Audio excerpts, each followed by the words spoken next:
it's the espresso of sugar. Right? That's how I would describe molasses.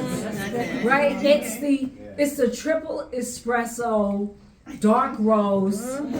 That's what molasses is to sugar. And that's what it is. So it's like that before we got it cute and put it in packets, it was like, in fact, the slaves would take cornbread, and when they made the cornbread, like the treat was you take the cornbread and you dip it into the molasses. One version of cornmeal mush is you make it a little thicker and then you fry it. Yeah. Which I've been trying to convince them to let me do. The cornmeal fritters. And then you just dip it in the molasses. Now, for most of us here, well, most of y'all, because that would be like, oh my God. If you've ever bitten into a coffee bean, like that's the only way I can describe it. It's that kind of strength. So it's not sweet. It's sweet, but it's sweetness at its root. And it's like, oh, this is, and if you're prone to diabetes, it's probably better for you.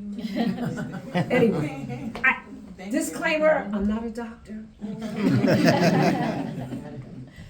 I'm only licensed to cook and practice law. So, Thank you. I got a question. Sure. Do you cook on open hearths? Do you cook outside in period fashion as our enslaved dancers? I did. I've done for some events.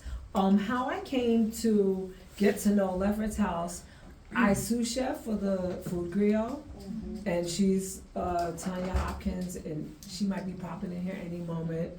So I'm like her sous chef, and we do like all of our content is relevant, and we do, and the last thing we did, and so we get on outfits and we do all that, because I'm also an actor, so I'm for it. So if I didn't do that today, because it was raining and windy and there was a lot going on, but if that was the request, absolutely, absolutely. Well, I asked because I love the way you teach. Just now, that's a lesson for us, everybody. Yeah. And my team of living historians could use someone like you. Ah, So we nice. need to talk. Okay, absolutely.